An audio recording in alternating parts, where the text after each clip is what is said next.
What's up, guys? We are back playing some Destiny 2, getting some new content on. You guys probably saw that legendary video that you're gonna want to get for PvE. Now I'm gonna be doing some of the best PvE exotic catalysts you're gonna want to get your hands on, as they're just tanky, either for ad clear or for boss damage. We're doing the Kinetic slot today. I'll be posting ones for energy and heavy later, but we're going to be doing the Kinetic slot now. So, start off with Thorn. This is one of the brand new catalysts just coming out in Season of the Wish, and it is a menace. It already grants bonus range and stability. That's already there. That already makes it better than some of the catalysts that are in the game. Like Sturm's just increasing range, and this already has a bonus range and stability, and it even has more. So dealing a final blow or absorbing a remnant grants increased weapon range as well as increased mobility and handling for a short time. This thing gives it like so many stat boosts at one time just by absorbing a remnant. You can just tank everything, deals massive damage.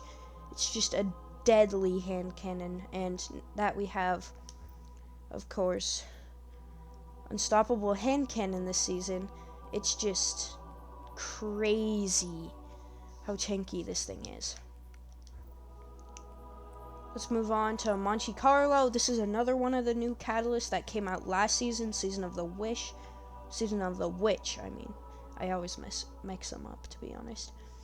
And this has already been known as a powerful auto rifle, as it is based on melee damage, and it just synergizes with almost anything melee build related that you can put on it. And the catalyst makes it even better with at 5 stacks of Markov chain. You can switch between your melee attack and Monte Carlo's bayonet. Landing a bayonet melee hit grants melee energy. So all you have to do is get one punch kill, switch to your bayonet, slice something. If you kill it, you'll get another 5 stacks. So you can just chain kills with the bayonet that makes this thing basically an infinite ammo glaive. Not only that, it still can shoot while it's in the bayonet mode. And it just makes it super versatile. If I remember right, I'm not sure if it does eventually, as I usually use it right as I get it, but I don't believe the bayonet actually disappears after a time, so you can save it for when you need it. Just get it, activate it, shoot stuff, and then as something gets close to you, you can pierce it, and, with that other 5 stacks of Markov chain, get it again. It just makes it a more versatile weapon and basically makes this gun a glaive, which is crazy to think about, as there are not very many good exotic glaives. Alright, let's move on to Quicksilver Storm. This thing has made a huge name for itself, being one of the most powerful strand weapons you can possibly get, as it actually isn't a strand weapon until you get the catalyst. Nano Entanglement states that this weapon's damage type becomes strand, obviously as we have expressed before. Final blows with grenades from this weapon create tangles. This makes a tangle-focused build so easy to do, and the fact that grenades are already powerful, but having tangles every time basically gives you 2 grenades from 1. And also that it's incredibly easy to get grenades on this weapon. It's just like an explosive overload.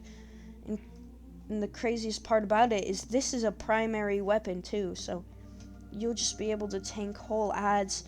And even if it in its normal shooting phase, it has high caliber rounds, so just you can hit things really, really hard with it, even in its normal shooting mode.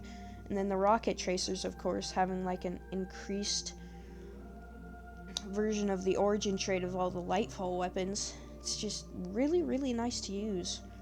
I would definitely recommend it if you have it. You can go and buy it at the archive at the tower, I believe.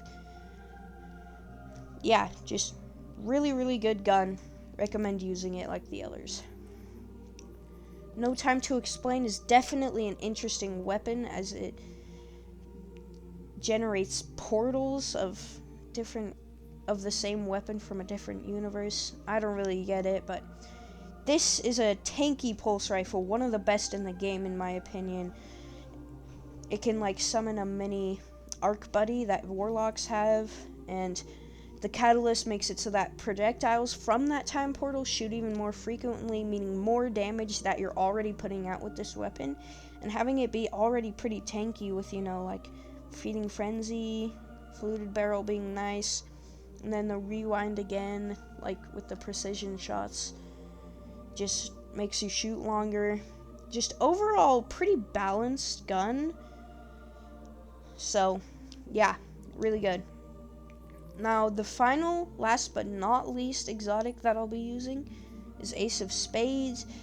Now, this thing is most known for Crucible, but I don't think people give it enough credit in PvE.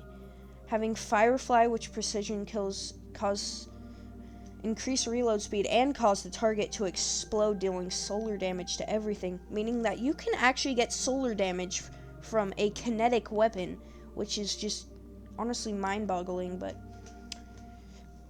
yeah, that just makes it really good for solar builds already, and then Memento Mori being like a 6-shot kill clip, which is just ridiculous. Reloading after a kill gloats the magazine with a few extra damage bullets. This makes it deal massive damage, and makes this primary hand cannon be able to deal enough damage to kill majors pretty easily. And the Ace of Spades catalyst gives it Firefly deals more damage while Memento Mori is active, making Memento Mori even more rewarding when you get kills that aren't people that are currently majors. So that's just deadly. I really recommend using this one. It's powerful, tanky, you know, just real nice. Alright, be seeing you guys later. Bye.